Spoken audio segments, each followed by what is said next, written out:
Assalamualaikum warahmatullahi wabarakatuh. Innal hamdalillah nahmaduhu wa nasta'inuhu wa nastaghfiruh wa na'udzu billahi min shururi anfusina wa min sayyiati a'malina. May yahdihillahu fala mudilla lahu wa may yudlil fala hadiya lahu. Asyhadu an la ilaha illallah wahdahu la syarika lahu wa asyhadu anna Muhammadan abduhu wa rasuluhu alladzi la nabiyya ba'dah. Allahumma shalli wa sallim ala Muhammad wa ala alihi wa ashabihi ajma'in. Amma ba'd, fa ya ayyuhal hadirun usikum wa nafsi bi taqwallah wa ta'atihi la'allakum tuflihun. Qala Allah Ta'ala fi kitabihil karim, a'udzu billahi minasyaitonir rajim. Ya ayyuhalladzina amanu taqullaha haqqa tuqatih wa la tamutunna illa wa antum muslimun. Shadaqallahul azim. Jamaah Jumat rahimakumullah, bersyukur kita kepada Allah Subhanahu wa taala atas limpahan yang nikmatnya yang masih dianugerahkan kepada kita bersama, sehingga siang hari ini kita dapat menjalankan aktivitas ibadah kita kepada Allah. Sebagai wujud rasa syukur itulah kita mengabdikan diri dengan melakukan ibadah kita kepada Allah Subhanahu wa taala. Kita berharap segala amal ibadah yang kita lakukan diterima oleh Allah Subhanahu wa taala. Salawat dan salam kepada junjungan kita Nabi Muhammad sallallahu alaihi wasallam. Sama-sama kita berharap kita mendapat syafaat dari beliau nantinya di yaumil qiyamah. Amin ya rabbal alamin. Jamaah Jumat rahimakumullah, mari kita tingkatkan ketakwaan kita dengan senantiasa menjalankan perintah Allah dan menjauhi larangannya. Dengan nilai-nilai ketakwaan itulah dapat menghantarkan kita untuk bisa meraih kebahagiaan baik di dunia ini, terlebih lagi kebahagiaan di akhirat kelak. Amin ya rabbal alamin. Dalam khutbah singkat ini, khatib ingin menyampaikan satu tema terkait dengan jangan remehkan berburuk sangka. Jamaah yang dirahmati Allah Subhanahu wa taala, dalam sebuah riwayat dikisahkan di masa Nabi Isa alaihi salam ada seorang laki-laki yang pekerjaannya adalah mencuri. Suatu ketika dia pulang dari mencuri mau masuk ke dalam rumahnya. Tapi kemudian dia melihat Nabi Isa alaihissalam dengan seorang murid yang sangat dipercayainya berjalan menuju ke pencuri itu. Karena Nabi Isa berjalan menuju dirinya, maka ada perasaan menyesal, ada perasaan bersalah bahwa apa yang dia lakukan selama ini adalah salah dengan pekerjaan mencuri, mengambil hak-hak orang lain. Sehingga kemudian rasa penyesalan itu dia berniat ingin bertaubat kepada Allah Subhanahu wa taala, dan akan disampaikan kepada Nabi Isa ketika dia datang menghadap dirinya. Ketika itu juga, ketika Nabi Isa sampai kepada pemuda itu, kemudian dia menyatakan dirinya ingin bertaubat kepada Allah dan dia menyesali segala perbuatan yang selama ini dia lakukan. Dan kemudian dia berniat ingin mengabdikan dirinya mengikut Nabi Isa sebagai muridnya. Lantas kemudian Nabi Isa dengan murid kepercayaannya itu berjalan seiring, dan pemuda itu kemudian tidak berani untuk berjalan seiring dengan Nabi Isa karena dia merasa bahwa dia telah banyak dosa yang dia lakukan sehingga dia tidak berani untuk berjalan beriringan.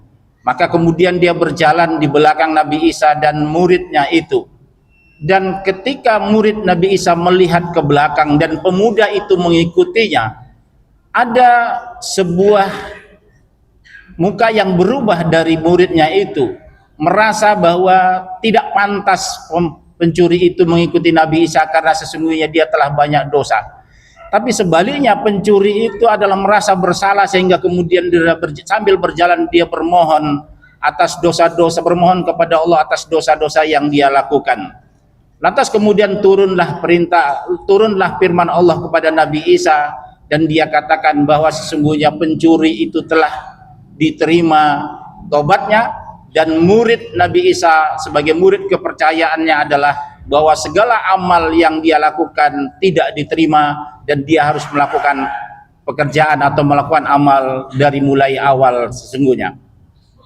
Jamaah yang dirahmati Allah Subhanahu wa taala, kisah ini sesungguhnya mengajarkan kepada kita kenapa murid Nabi Isa yang tadi merasa tidak senang diikuti oleh murid seorang laki-laki yang pencuri itu, karena ada rasa berburuk sangka yang muncul di hati murid Nabi Isa, karena dia menganggap bahwa tidak pantas pendosa untuk mengikuti Nabi Isa, dan dialah yang pantas sebagai murid yang dipercayai oleh Nabi Isa untuk mendampingi Nabi Isa. Jadi sikap buruk sangka itulah yang kemudian menjerumuskan murid Nabi Isa bahwa segala amal ibadah yang dia lakukan selama ini ditolak oleh Allah, tapi sebaliknya pencuri itu karena tobatnya dengan sesungguhnya diterima tobatnya oleh Allah Subhanahu wa taala. Jamaah yang dirahmati Allah Subhanahu wa taala, buruk sangka atau dalam bahasa Arab sering disebut dengan suudzon, atau artinya adalah prasangka atau praduga negatif terhadap sesuatu atau seseorang yang tidak ada bukti atau tidak ada fakta yang menyatakan itu. Sehingga kemudian jamaah yang dirahmati Allah Subhanahu wa taala, dalam Islam bahwa buruk sangka adalah merupakan sebuah perbuatan yang sangat tercela, karena sesungguhnya banyak dampak negatif yang akan muncul dari perbuatan berburuk sangka ini. Islam memandang bahwa buruk sangka itu bukan hanya persoalan bahwa perilaku yang tercela, tapi dalam Islam berburuk sangka adalah merupakan dosa besar yang bisa berdampak besar terhadap ukhuwah Islamiyah, terhadap persaudaraan Islam. Dalam Al-Quran jelas Allah melarang untuk kita banyak berburuk sangka. Dalam surah Al-Hujurat ayat 12 Allah nyatakan, a'udzubillahi minasyaitonirrajim, ya ayyuhalladzina amanu ijtanibu katsiran minadh-dhon inna ba'dadh-dhon ismun, bahwa hai orang-orang yang beriman, jauhilah olehmu banyak prasangka, karena sesungguhnya sebagian besar prasangka itu adalah perbuatan dosa. Dari ayat ini sesungguhnya ada prasangka-prasangka itu yang tidak dosa sesungguhnya, tetapi ada sebagian besar prasangka itu adalah dosa. Prasangka yang tidak dosa itu adalah seperti orang berprasangka kepada saudaranya, tetapi prasangkanya positif. Ketika saudaranya memiliki kejayaan dalam harta benda, kemudian dia berprasangka jangan-jangan dia jaya seperti itu adalah karena sedekah yang dia lakukan. Atau juga praduga adalah untuk kepentingan hukum, bahwa itu adalah bukan praduga, bukan prasangka yang dalam konteks dosa, tapi sebagian besar prasangka itu adalah perbuatan dosa, kata Allah Subhanahu wa taala. Di dalam hadis Rasulullah juga, Rasulullah menegaskan bahwa prasangka itu adalah merupakan perbuatan dosa. Dalam sebuah hadis yang diriwayatkan oleh Bukhari Muslim, Rasulullah bersabda, ijtanibu az-zan fa inna zan akdzabul hadis, bahwa jauhilah olehmu banyak prasangka, karena sesungguhnya prasangka itu adalah seburuk-buruk perkataan, sedusta-dusta perkataan. Jamaah yang dirahmati Allah Subhanahu wa taala, kalau mungkin dalam hidup ini kita ada berdusta, tetapi sesungguhnya yang seburuk-buruk dusta yang kita lakukan itu adalah perkataan yang mengandung prasangka di dalamnya.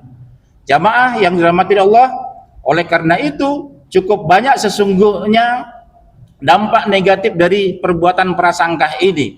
Paling tidak secara garis besar, prasangka ini mengandung negatif terhadap diri kita.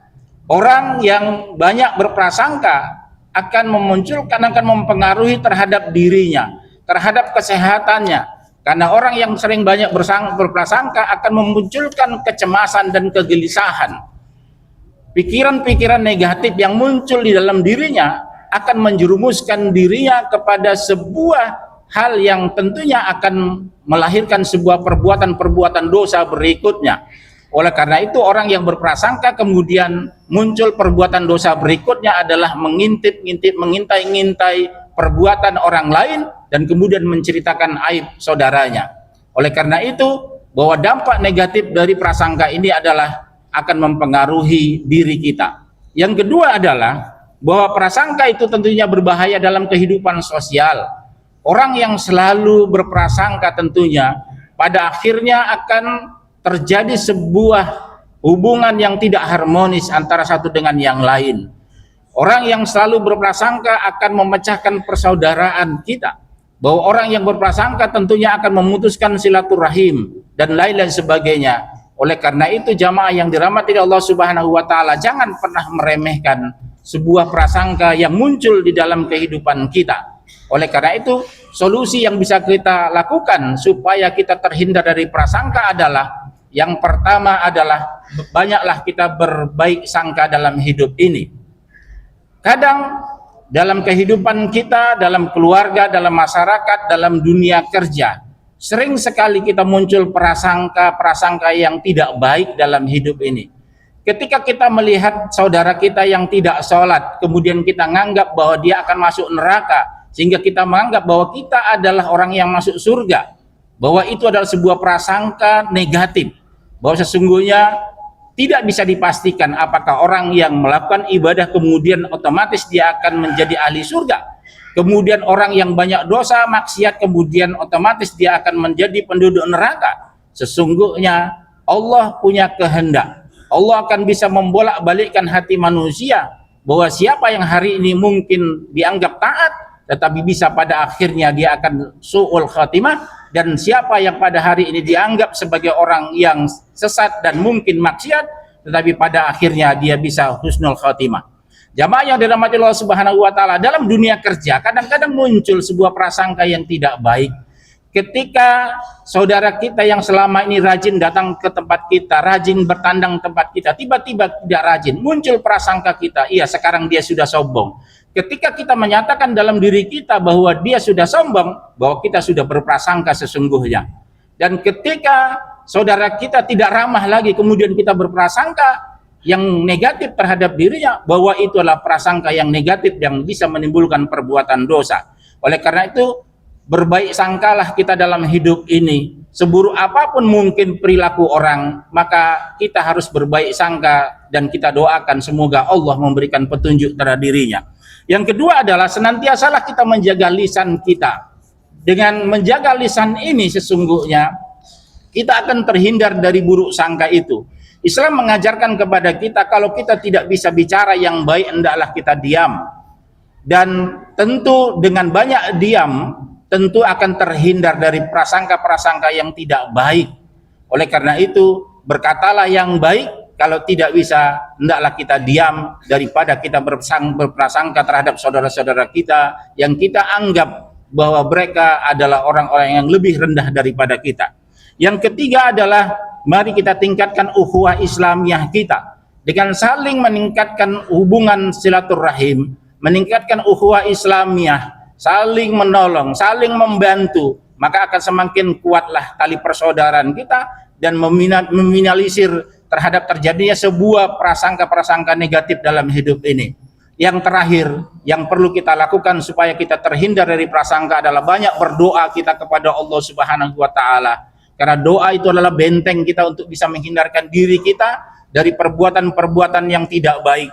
Allah mengajarkan satu doa dalam Al-Quran, dalam surah Al-Hasyr ayat 10. Allah nyatakan, a'udzubillahi minasyaitonirrajim, walladzina ja'u min ba'dihim yaqulu rabbana ighfir lana wa li ikhwanina alladzina sabaquna bil iman wa la taj'al fi qulubina ghillan lil ladzina amanu rabbana innaka ra'ufur rahim.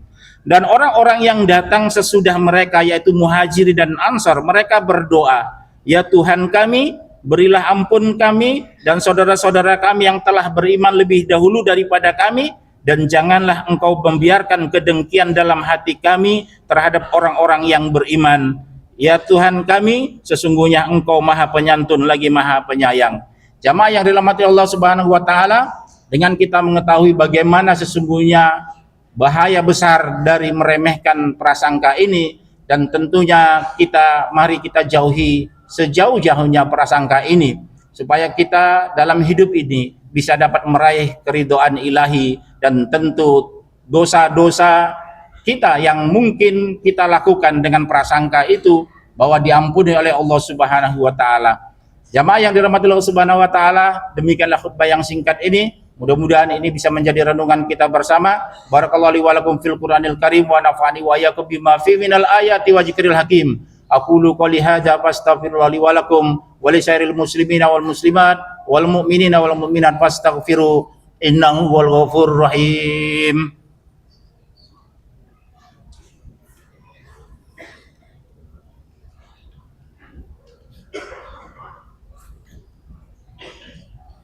Alhamdulillahi Rabbil Alamin. Wa bihi nasta'in ala umuri dunya waddin. Asyhadu an la ilaha illallah wahdahu la syarikalah, iyyahu na'budu wa iyyahu nasta'in. Wa asyhadu anna Muhammadan abduhu wa rasuluhu al-mab'uts rahmatan lil alamin. Allahumma shalli wa sallim ala Muhammad wa ala alihi wa ashabihi ajmain, amma ba'd. Fa ya ayyuhal hadirun ittaqullaha mastata'tum wasari'u ila maghfiratin mir rabbil alamin.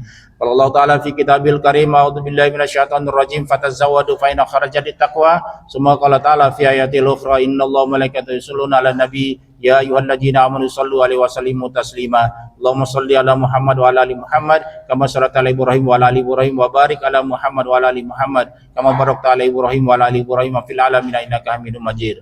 Allahumma firil muslimina wal muslimat wal mu'minina wal mu'minat al ahya'i minhum wal amwat innaka samiun qaribun mujibud da'wat wa ya qadiyal hajat. Rabbana zalamna anfusana wa illam taghfir lana wa tarhamna lanakunanna minal khasirin. Rabbana atina fid dunya hasanah wa fil akhirati hasanah wa qina adzabannar. Ibadallah, innallaha ya'muru bil adli wal ihsan wa ita'il qurba wa yanha 'anil fahsya'i wal munkari wal baghi ya'izukum la'allakum tadhakkarun wa la dzikrullahi akbar. Aqimussalah.